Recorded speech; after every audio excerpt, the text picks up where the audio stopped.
Hello, my name is Andrew Brown. I'm a senior here at Gordon State.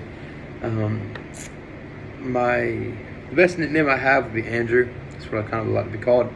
But the best way to reach out to me or a little contact information would be my Gordon email, which is ab244353 at gordonstate.edu. Again, that's ab244353 gordonstate.edu. I'm super excited to be in this class. I get to graduate in May, so I'm excited. But just some things that I have to answer for these questions. What's something that I hope to learn in this class? Um, I hope to learn what different legal and ethical issues do go on around in the world. Like what issues would be people from America and say China, where they, the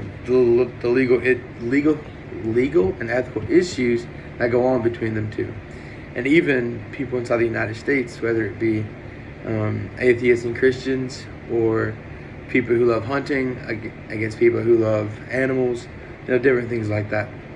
That's what I'm really excited to learn. I would say the population that I'm most interested in working with, that I feel would be very kind of interested in working in, would honestly just be everyone, because I love people, I love talking to people, I love helping people, but probably the most people that I'll be very interested in working in are probably atheists, just to understand why they believe what they believe, kind of working with them, because I'm Christian, and I would love to just kind of hear what they believe and why, and that sort of thing.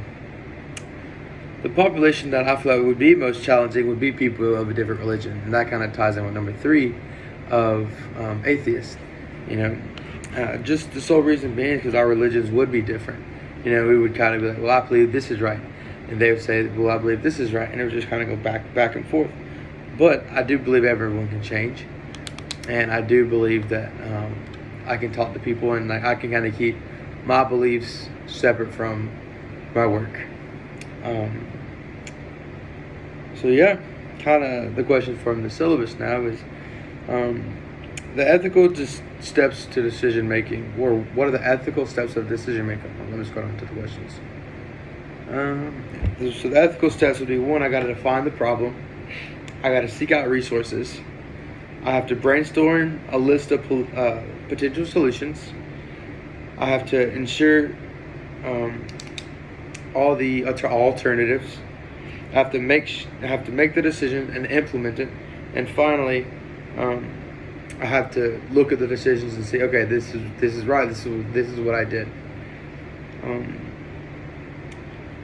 So number 3 says, what is social justice and the NAWS Code of Ethics refer to? Kind of what it refers to is like the voting rights in the criminal justice system and different things like that. A way that hold on, I'm trying to find the question. Yes. A current example where social workers might focus to meet this principle would be probably voting rights and the criminal justice system, just because of it goes from the criminal justice but also the juvenile justice system. There's a lot going on there with kids and families and different things like that.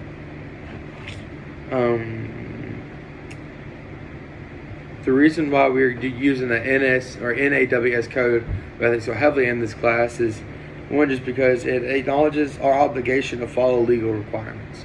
That's something that's really big in today's situation, is that we need to follow legal requirements.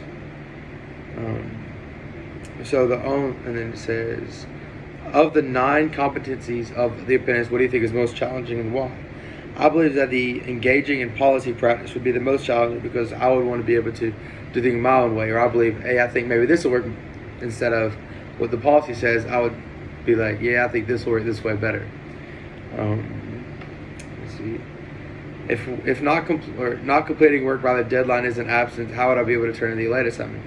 The only way I would be able to is to have a note prior to the due date or the deadline. And if it's like I'm sick, I have to have a doctor's note faxed to 844-757-3732.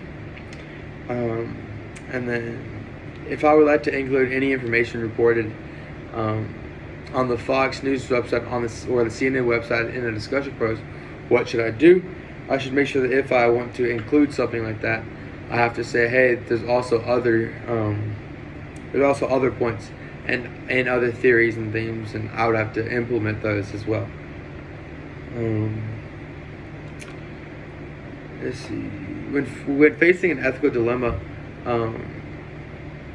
the laws and hold on, let's just scroll it down. Sorry, I think it's not working. Here we go. So when facing an ethical dilemma, the choice between two conflicting ethical choices, which questions would I have to ask myself? The questions would be, are there any legal obligations in this case, whether it be, this person's suicidal, this person wants to kill somebody, go do drugs, or do anything illegal. It's also is, how does my agency's policies direct me? And finally, are there any conflicts between my professional ethics and my legal obligations or my agency's policies? So those are the questions. Those are the things. If anybody needs anything, y'all can email me. Again at ab244353@gordonstate.edu. I try to check my email regularly, but it's a pleasure to be in this class, and I hope everybody does the best. So.